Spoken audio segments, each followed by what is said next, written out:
Hey, how you doing? And welcome to the New York City Public Schools Program Evaluation.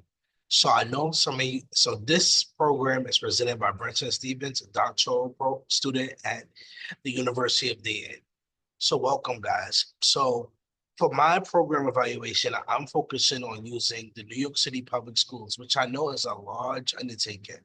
So just a little brief information. New York City Schools is one of the biggest schools in the nation and one of the most diverse school systems in the world.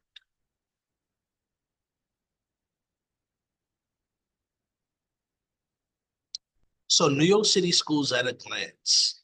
1.1 million students served, 1,800 schools, 10,000 target schools in this program. So the mission for our program will be to provide equitable educational opportunities for every student, regardless of background, with a focus on diversity, inclusivity, and collaboration. So the critical need, why am I doing this? So there are significant disparities in academic performance. Low income and minority students underperforming, barriers in language for IL students, learning disabilities, and social economic hardships, and the long-term impact on post-secondary education and employment. So why now? COVID-19 exposed educational inequalities, which caused increased funding for educational reform, returning to in-person learning opportunities, and critical mass for comprehensive change. So goal one of the program is to close the achievement gap, which means to improve academic performance of underserved students by 10% in math and reading within 2 years. Goal number two is enhance teacher effectiveness, which is increase teacher satisfaction and retention by 15% through professional development in year one. Goal number three, foster community engagement. Increase parental participation in school activities by 20% within 2 years. So these are our program goals, our three program goals. So how are we going to get it done? By academic support and professional development.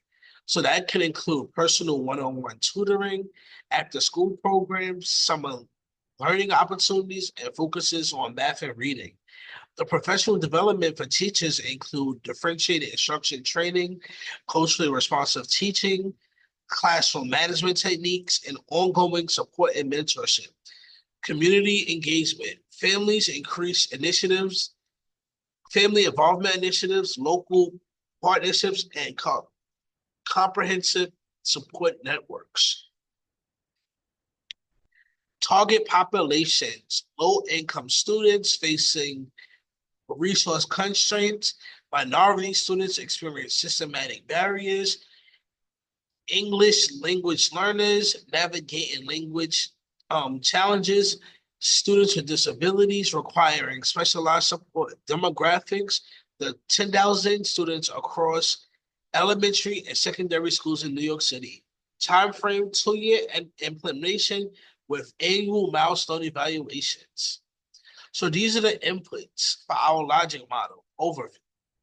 Inputs funding qualified staff, curriculum materials, technology tools, community partnerships. The activities are tutoring programs or professional development workshops, community engagement events. The outputs, number of students served, teachers trained, community events held, assessment scores. The outcomes, which is the most important thing, improve academic performance, enhance teaching effectiveness, and increase community engagement. So the evaluation framework I'm using is EMBE framework, evaluation of management by objectives and evaluation of educational programs.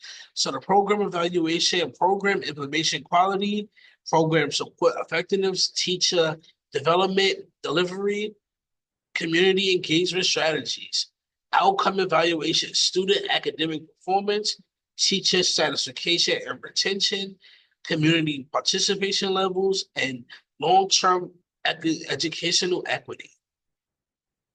So single group, post design, comparing students' performance before and after implementation, methodology difference but pre-post assessments, minimize testing effects, ensure construct validity, pilot testing for reliability, data collection, students' attendance and participation, teacher feedback and surveys, community engagement metrics, and assessment, academic assessment scores. Stakeholder engagement, which is the most important thing. Internal stakeholders, which is teachers, administrators, school staff, and students. External stakeholders are parents, community organizations, training providers, and New York City Department of Education for policy and oversight. So data analysis approach, quantitative analysis, and qualitative analysis, quarterly assessments, semi-annual surveys, annual comprehensive reviews. So this is to close out the expected long-term effect. Academic excellence, reduce academic achievement gap, and improve graduation rates, leading to a better post-secondary outcome. Community transformation, stronger school and community partnerships, and increase family engagements, teacher empowerment, enhanced instructional purposes, and sustainable professional development model toward educational equity, create a replicable model for comprehensive educational reform that can be scaled across districts worldwide. So that's all for today. Thank you guys. Have a great day.